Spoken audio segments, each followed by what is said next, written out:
नमस्कार दोस्तों, हम लेकर आ चुके हैं आप लोगों के लिए 20 मिनट में सुबह की 50 ताज़ा और बड़ी खबरें हैं। बताएंगे दोस्तों आखिरकार क्यों गुलाम नबी आज़ाद के ऊपर भड़क गए फारूक अब्दुल्ला। कहा मैं चमगादड़ हूँ क्या जो रात में जागता हूँ।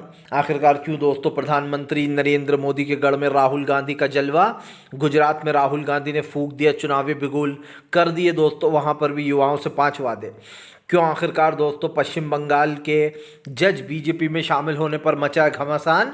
विपक्ष बोला यही है बीजेपी का असली चेहरा, पहले अपने फेवर में केस लो उसके बाद जजों को अपनी पार्टी में जगह दो। कैसे आखिरकार दोस्तों भारतीय जनता पार्टी के ऊपर गरजे अखिलेश। कहा फिलहाल इस बार बदलाव की हवा चल गई है। क्यों आम आदमी पार्टी के अरविंद केजरीवाल ने बीजेपी को ले लिया निशाने पर। कहा दिल्ली में फिर से एक बार आम आदमी पार्टी और लोकसभा में भी। तो तमाम मुद्दों पर होगी बात। लेकिन उससे पहले दोस्तों अगर आपने अब तक हमारे चैनल को सब्सक्राइब नहीं किया है तो जल्दी से कर लीजिए। पास में एक घंटी आएगी, इसको भी दबाइए ताकि हर वीडियो की अपडेट आप तक पहुंच पाए। दरअसल दोस्तों आपको बताते चलें, फिलहाल राहुल गांधी ने प्रधानमंत्री नरेंद्र मोदी के गढ़ में फूंक दिया बिगुल। गुजरात में उमड़ा दोस्तों जनसैलाब। दरअसल आपको बताते चले राहुल गांधी की भारत जोड़ो यात्रा अब गुजरात में पहुंच गई है, वो भी प्रधानमंत्री के गढ़ में। गुजरात प्रधानमंत्री का गढ़ माना जाता है, ऐसे में राहुल गांधी का ज़ोरदार स्वागत किया गया। आपको बताते चले राहुल गांधी ने वहां पर भी अपनी 5 गारंटियां दे दी हैं। राहुल गांधी दोस्तों युवाओं का दिल जीतने की पूरी कोशिश कर रहे हैं।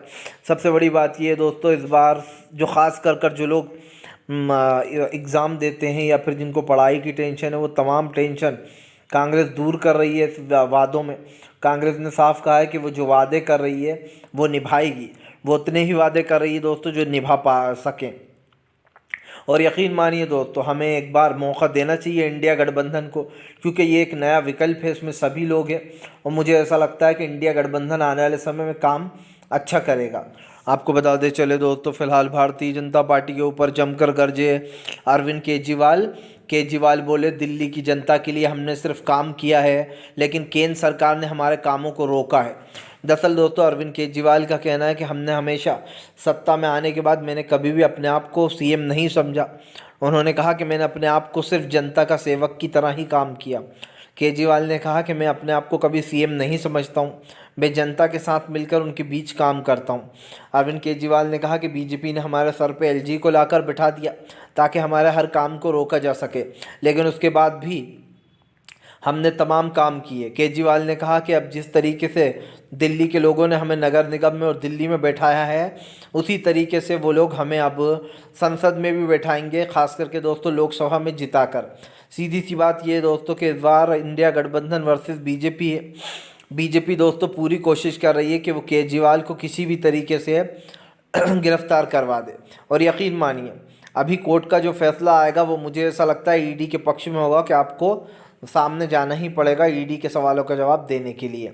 लेकिन अब देखते हैं लेट्स सी आगे क्या होता है। आपको बता दें चले दोस्तों, फिलहाल गुलाम नबी आज़ाद के ऊपर फट पड़े फारूक अब्दुल्ला। गुलाम नबी आज़ाद को लगाई ज़ोरदार फटकार। दरअसल दोस्तों गुलाम नबी आज़ाद तो ऐसा लगता है जैसे प्रधानमंत्री नरेंद्र मोदी के हिमायती बन चुके हैं। कांग्रेस छोड़ने के बाद गुलाम नबी आज़ाद ने प्रधानमंत्री की जमकर तारीफ़ें की। यही नहीं, गुलाम नबी आज़ाद ने चाटुकारिता की सारी हदें पार कर दी हैं। अब गुलाम नबी आज़ाद ने एक बयान दिया कि फ़ारूक अब्दुल्ला रात में छुपकर पीएम नरेंद्र मोदी से मिलने जाते थे, जिसके बाद फ़ारूक अब्दुल्ला भड़क गए। फ़ारूक अब्दुल्ला का कहना है कि क्या मैं चमगादड़ हूँ जो मैं रात में प्रधानमंत्री से मिलने जाऊँगा। जैसे वो उसके प्रधानमंत्री हैं गुलाम नबी आज़ाद के, वैसे ही वो मेरे भी प्रधानमंत्री हैं। मैं उनसे मिलूँगा तो दिन में ही मिलूँगा और छुप छुप के मिलने की मुझे क्या ज़रूरत थी। आपको बता दें दरअसल दोस्तों फ़ारूक अब्दुल्ला भड़क गए गुलाम नबी आज़ाद पर। और ज़ाहिर सी बात है गुलाम नबी आज़ाद दोस्तों इधर उधर की बातें करते हैं, राहुल गांधी को बुरा बताते हैं, सोनिया गांधी के बारे में बुरा बताते हैं, जबकि उन्होंने अपनी पूरी ज़िंदगी कांग्रेस में निकाल दी। कांग्रेस ने उनको हर पद से नवाजा। आप समझिए इतना कुछ दिया कांग्रेस ने, उसके बाद भी अपने बेईमानी और जो जिस तरीके का उन्होंने रुख दिखाया, जबकि वो एक मुस्लिम हैं दोस्तों और वो अच्छे से जानते हैं कि मुसलमानों के साथ, दलितों के साथ, पिछड़ों के साथ बीजेपी कैसा कर रही है। आपको बताते चले दोस्तों, फिलहाल भारतीय जनता पार्टी के ऊपर फट पड़े जो है यहाँ पर दोस्तों मल्लिकार्जुन खड़गे बोले हमारी 5 गारंटियाँ बीजेपी के 10 साल पर भारी पड़ेंगी। मल्लिकार्जुन खड़गे ने कहा कि आज तक बीजेपी ने ऐसा कोई वादा जनता से नहीं किया जो राहुल गांधी ने सबके साथ ने करा है। आपको बता दें, खड़गे ने कहा कि सबसे पहले हम युवाओं को पेपर लीक से मुक्ति दिलाएंगे। जिन पेपरों को बार बार लीक करा दिया जाता है इसमें सरकार का हाथ होता है। मल्लिकार्जुन खड़गे ने कहा कि हम वादा करते हैं कि जो लोग भी पेपर लीक से परेशान हैं उनकी तमाम मुसीबत दूर होगी। यही नहीं, खड़गे ने यह भी वादा किया है कि आने वाले समय में खास कर जो जनता के साथ सरकार कर रही है उन चीज़ों को भी उजागर किया जाएगा। मल्लिकार्जुन खड़गे ने कहा कि जनता को परेशान होने की ज़रूरत बिल्कुल भी नहीं है। सारे ग्रेजुएट को ग्रेजुएशन कंप्लीट करने के बाद 1 लाख रुपए दिया जाएगा और ये कंपलसरी है, मिलेगा ही मिलेगा। ऐसा नहीं है कि राहुल ने कहा कि हम योजना लागू कर दें और फिर मिलेगा नहीं, मिलेगा ही मिलेगा 101%। राहुल गांधी ने तीसरी बात कही कि फ़िलहाल तमाम युवा जो बेरोज़गारी में घूम रहे हैं उनको 30 लाख पदों को भरा जाएगा जो प्रधानमंत्री ने अब तक खाली रख रखे हैं दोस्तों। इन गारंटियों को राहुल गांधी पूरा करेंगे। आपको बताते चले दोस्तों, फिलहाल भारतीय जनता पार्टी के खिलाफ बरसी ममता बनर्जी। कहा यह है बीजेपी का अमृतकाल जहां पर जजों को अपनी पार्टी में ले लिया जाता है। दरअसल दोस्तों पश्चिम बंगाल में घमासान मचा हुआ है। घमासान मचने की सबसे बड़ी जो वजह है दोस्तों वो ये है कि पश्चिम बंगाल के जो जज हैं दोस्तों वो बीजेपी में शामिल हो गए हैं। अब इससे दोस्तों कई सवाल खड़े हो रहे हैं कि जो जज हैं दोस्तों जो बीजेपी में शामिल हुए हैं, बीजेपी यही तोहफा देती है दोस्तों सबको। जो जज भी बीजेपी के हक़ में फ़ैसले सुनाते हैं उनको बाद में इनाम ज़रूर मिलता है। इनाम के तौर पर उनको या तो बड़ा पद दे दिया जाता है या फिर उनको अपनी पार्टी में शरण दे दी जाती है, टिकट दे दिया जाता है। और यही कारण है जो पश्चिम बंगाल के जो जज जो कि ममता बनर्जी से जिनकी बहस हुई थी दोस्तों, अब उस जज को उतारा गया है। तो दोस्तों आप समझिए लोकतंत्र फिर सुरक्षित कहाँ से? जाहिर सी बात है आप अपने हक़ में फ़ैसले दिलवाते होगे जजों से और उसके बाद उनको सीटें दे देते हो। रंजन गोगोई को भी आपने राज्यसभा भेज दिया था, तो जिन्होंने राम मंदिर का फैसला दिया उनको भी आप राजनीति में ले आए थे। तो ये तो साफ ही दिखाई दे रहा है। आपको बताते चले दोस्तों, अगली जो बड़ी खबर निकल कर आ रही है, केजरीवाल को पुलिस हिरासत में भेजने की तैयारी में बीजेपी।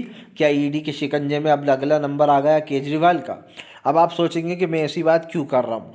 दरअसल दोस्तों यहाँ पर कई साइन मिल रहे हैं कि केजरीवाल जो है वो जेल में जा सकते हैं। पहला दोस्तों ईडी का 8वें समन के बाद भी केजरीवाल का ईडी के पास ना जाना, उसके बाद ईडी का रावत कोर्ट में जाना और कोर्ट में ये कहना कि केजरीवाल आ नहीं रहा है हमारे सवालों का जवाब देने। उसके बाद कोर्ट ने अब एक नोटिस जारी किया है जिसमें केजरीवाल को 16 मार्च के दिन पेश होना ही पड़ेगा और उसके बाद कोर्ट बताएगा कि केजरीवाल क्यों नहीं जा रहे थे। कोर्ट पहले तो पूछेगा कि आप ईडी के सामने क्यों नहीं जा रहा हो। उसके बाद केजरीवाल बताएंगे कि इनलीगली ईडी मुझे नोटिस भेज रही है इसलिए मैं नहीं जा रहा। लेकिन दोस्तों और भी तर्क दिए जाएंगे, पर उस बीच में आपको बता दूं, अगर कोर्ट ने ये कह दिया कि अरविंद केजरीवाल जी आपको ईडी के सामने पेश होना ही पड़ेगा अगली तारीख पे, जो भी वो अगली तारीख देगी, तो दोस्तों आप समझिए उसके बाद बीजेपी का काम बहुत आसान हो जाएगा। क्योंकि बीजेपी पहले तो जो है यहाँ पर बेहोश करेगी और ख़ास कर दोस्तों जिन लोगों को पकड़ा जा रहा है तो इन चीज़ों को बचाने के लिए काफ़ी चीज़ें तमन्नाएं सामने आ रही हैं।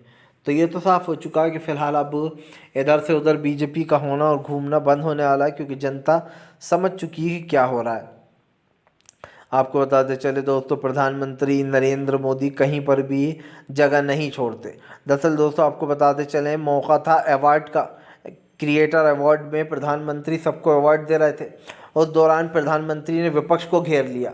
प्रधानमंत्री ने कहा सफाई तो बहुत ज़रूरी है, जैसे इस बार विपक्ष की होने वाली है। आपको बताते चले